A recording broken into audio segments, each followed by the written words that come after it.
Un gauchiste a fait des clips de moi pour essayer de m'éteindre, sauf qu'en fait, il vient de vous produire un best-of d'une de mes dernières vidéos qu'on va découvrir dans cette vidéo. Justement, je vais react à des clips qui clippaient mon contenu à la base. Eh oui, c'est magnifique, puisqu'on va reparler un peu de tout ça, étant donné que ça fait couler beaucoup d'encre, ces petits clips.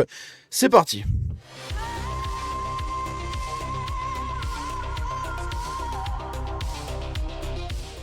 Donc le gauchiste en question, eh bien c'est le compte Twitch Droitard, un petite dédicace à lui et à ses clippers qui se promènent sur ma chaîne. Merci pour les vues les gars.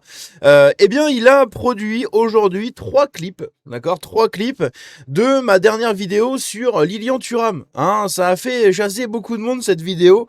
J'ai eu beaucoup de commentaires, etc. Beaucoup de gens sur les réseaux qui en ont parlé également.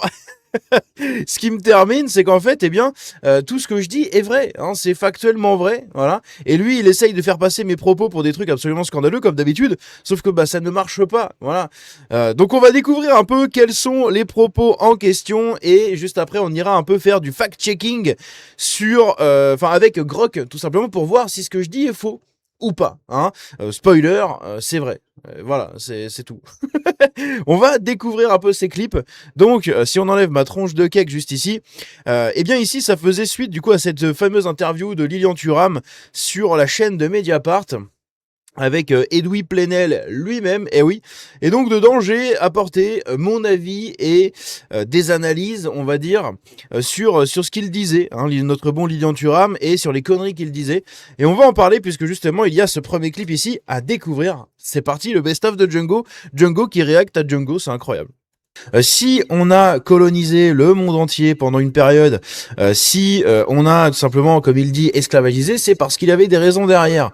La colonisation, il y a eu des raisons. Si on prend la colonisation de l'Algérie, c'est en réponse à des centaines d'années de razzia des berbères de l'époque qui faisaient des raids en fait sur nos côtes, d'accord, sur les côtes du sud de la France, pour razzier, piller, pointer, hein, pour ne pas dire le mot, et surtout kidnapper, d'accord, et réduire en slavery absolument toutes les populations qui ont été capturées aussi. Hein. Toutes les femmes et tous les gens qui avaient là-bas pour en faire des sous-fifres et des outils et des objets n'est-ce pas, chez eux. Donc ça, c'est pour la colonisation en Algérie. Si on prend la colonisation en Afrique, c'est tout simple, hein, c'est avec ce fameux commerce triangulaire, hein, que ça s'est fait aussi en partie, puisque le commerce triangulaire a été possible grâce aux congénères de Lilian Thuram.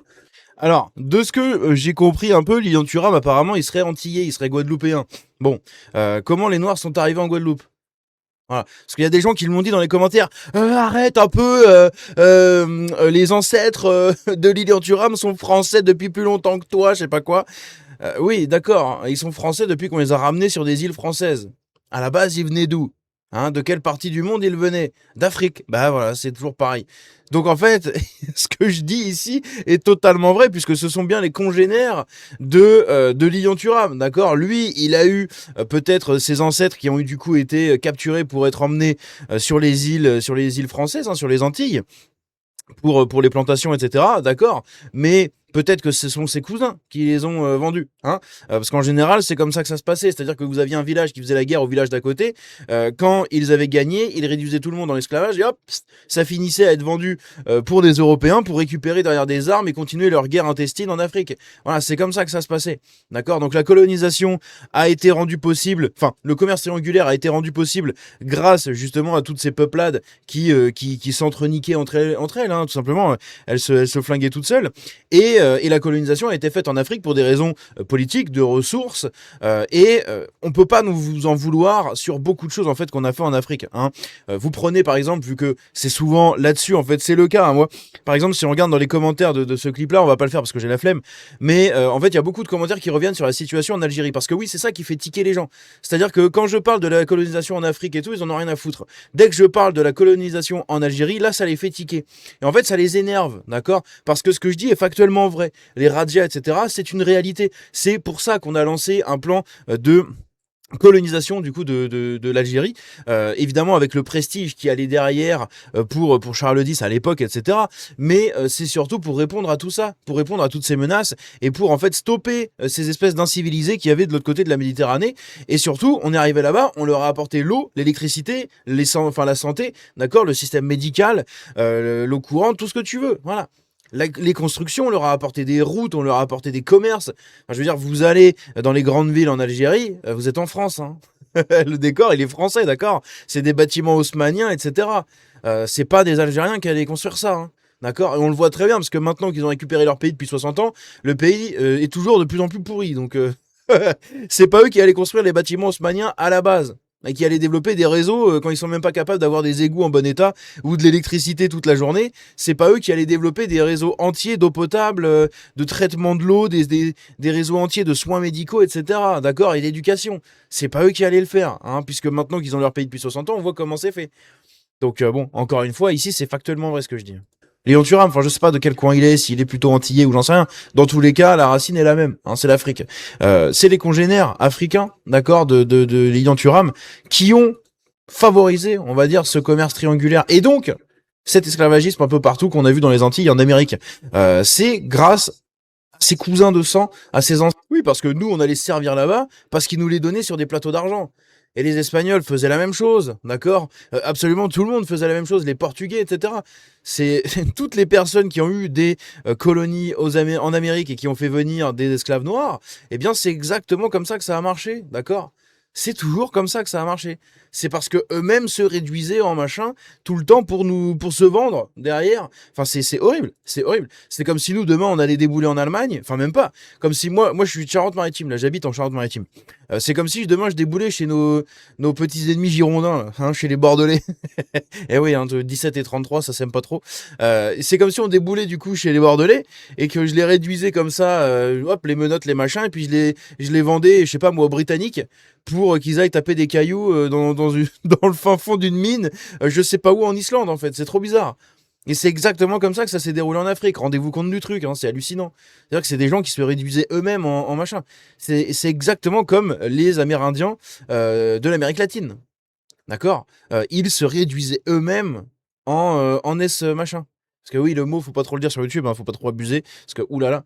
Donc en fait, c'est exactement ce même principe-là. Bref. On a un autre extrait ici où justement je dis qu'en fait Lilian Thuram et tous ses copains habitent dans un pays qui ne les aime pas. Voilà. Ils se plaignent d'un racisme, de tout ce que vous voulez, tout simplement parce que ça y est, les gens n'en peuvent plus de ces gens-là, puisque leur communauté est extrêmement représentée dans tout ce qui fait chier les Français. Voilà, c'est-à-dire la criminalité, les aides sociales à profusion qui coûtent un pognon de malade aux contribuables français, la dégradation de notre culture, la dégradation de notre société en général, bref, tout plein de choses, voilà.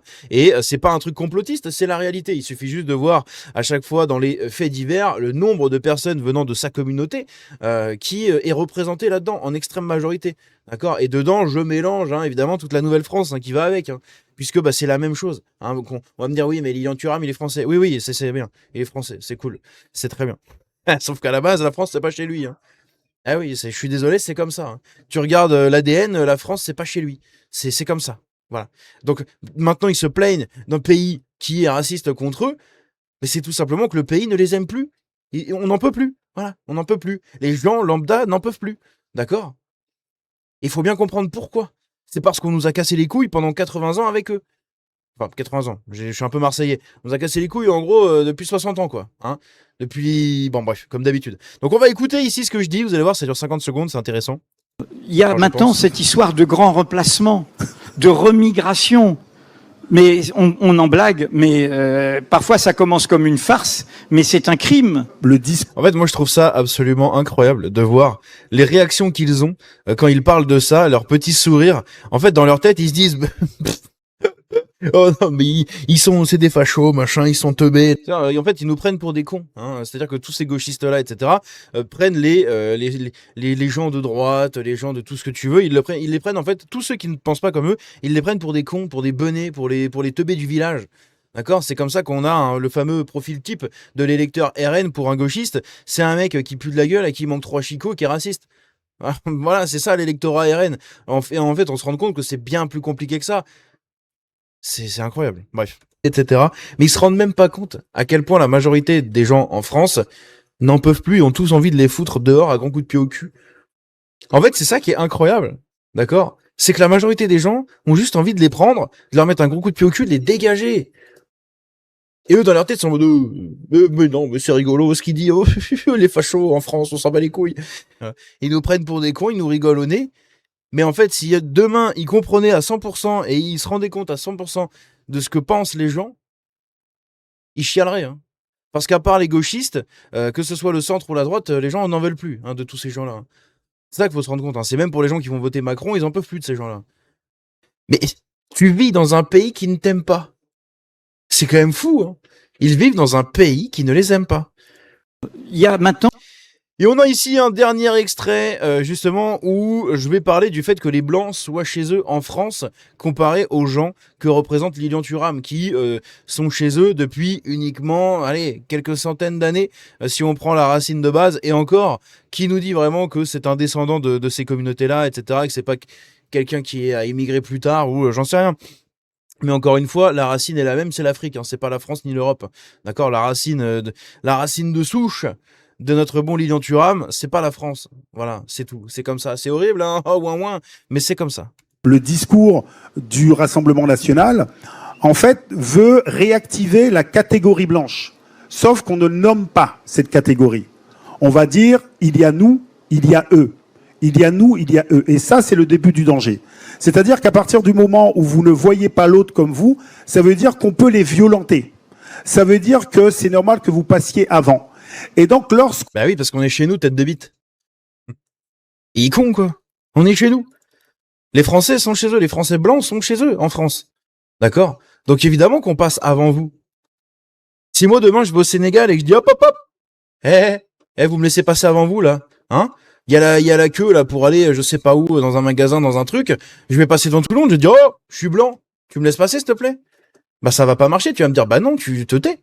Hein? T'es pas chez toi, le blanc. Et ben voilà, tu n'es pas chez toi, le noir. T'as vu ce que ça fait, mon petit Lilian Thuram? Et ça, c'est la réalité de ce que vivent, en fait, la plupart des gens dans le monde entier. Sauf qu'en France, on nous a dit que c'était pas vrai, que c'était pas bien, que c'était pas bien. Mais en fait, c'est comme ça que ça marche dans tous les pays. D'accord? Si je vais en Chine, je vais pas passer avant les Chinois. C'est le Chinois qui va passer avant moi. Mais c'est normal, il est chez lui, le mec. C'est comme si moi je rentrais dans ta maison et que j'allais d'abord me servir à bouffer dans le frigo ou que j'allais en premier me servir à boire. Hein, que j'allais, hop, j'ouvre ton frigo, je prends une bière, j'ouvre tes tiroirs, je fouille ta maison pour trouver un décapsuleur, je me décapsule ma bière, je m'assois dans ton canapé et puis je te regarde à côté. Puis je fais, oh, bah, je fais ce que je veux, je suis chez moi. Bah non, ça marche pas comme ça en fait. Donc vous non plus. D'accord? C'est pas parce que vous pleurez comme des bébés tout le temps, H24, pour qu'on vous prenne par la main et qu'on vous donne tout, qu'on va tout vous donner. Au bout d'un moment, ça va s'arrêter. Et vous aurez que vos yeux pour pleurer et vos fesses à ouvrir. Ça, vous savez faire. Hein. Ce clip, il est incroyable, j'ai rien à rajouter. J'ai rien à rajouter, si ce n'est que c'est extrêmement factuel, encore une fois, que c'est extrêmement vrai. Puisqu'en réalité, bah oui, Lilian Thuram n'est pas chez lui en France, d'accord. La France est un cadeau qui lui a été fait, hein, mais c'est pas un droit de sang, d'accord. D'habiter en France et de jouir de ce que peut lui offrir la France. Donc lui, il a le devoir d'être redevable à la France pour ce qu'elle lui a donné, hein, ce qu'elle lui a permis d'avoir comme carrière de footballeur et maintenant de nous péter les rouleaux avec sa nouvelle carrière de philosophe de merde. Hein, il est aussi philosophe que je suis bodybuilder, donc c'est un truc de fou. Voilà, c'est tout en fait. Au contraire, il devrait nous remercier au lieu de nous pisser à l'arrêt. Il devrait nous dire merci les Blancs pour l'accueil que vous m'avez fait dans votre pays, pour ce que vous avez permis de devenir à mes ancêtres, hein, puisque les premiers ancêtres, bon, ils ont récolté du coton ou de la canne à sucre, hein, sûrement, peut-être, hein, si on en suit en tout cas tout ce que ces gens disent à chaque fois sur leurs origines, etc. Peut-être qu'ils ont fait ça, sauf qu'au bout d'un moment, ça s'est arrêté. Et quand ça s'est arrêté, on a permis de faire en sorte que toi, maintenant, en fin de génération actuelle, eh bien, tu arrives à être footballeur professionnel, à être payé très très cher, à avoir une belle situation, une belle carrière médiatique, une belle carrière maintenant, du coup, sur les médias, sur les réseaux. T'as une voix qui porte, tu peux défendre ta communauté, tu peux défendre plein de trucs. Voilà, on t'a donné les moyens. C'est l'erreur du français en fait, hein, sur beaucoup des gens dans vos communautés, c'est qu'on vous a donné les moyens de maintenant nous enculer. Voilà. Sauf que c'est pas nous qui avons décidé de vous les donner ces moyens-là. D'accord? C'est une minorité des blancs de notre pays, et pas que des blancs d'ailleurs, ni que des chrétiens, qui vous ont donné tout simplement les outils pour nous taper dessus maintenant. Sauf qu'à un moment, ça va s'arrêter. Et quand ça va s'arrêter, vous serez tous en train de pleurer. Et vous redirez encore une fois en boucle, ah, mais la France elle est raciste. Parce qu'on en a marre, en fait. On en a marre. D'accord? On veut tous vous voir dehors. C'est fini. Ciao. Bye bye. Hasta la vista. Bref. N'hésitez pas à me dire ce que vous en pensez dans les commentaires. On va vite fact-checker ce que j'avais trouvé. Alors, je ne sais plus où est-ce que c'était. C'était sur Grok, je crois. Il faut juste que je retrouve ce que c'était. C'était pas là. C'était pas ici, ça c'était le truc en Irlande. Merde, je l'ai pas retrouvé. Putain, je sais plus où je l'avais mis. Je crois que c'était sur mon téléphone, du coup ça doit pas se synchroniser, c'est bizarre. Parce que ça c'est sur le truc irlandais. En tout cas, j'avais demandé du coup à Grok de me fact-checker tout ce que j'avais dit sur la colonisation, etc. Et bah oui, c'est une réalité. Hein. Voilà, c'est ce que je voulais mettre à la base en réponse. Peut-être que je l'ai mis, je ne sais plus. Ça se trouve, je l'ai pas mis. Je sais plus. Est-ce que je l'ai mis? Est-ce que je l'ai pas mis? Non, je l'ai pas mis.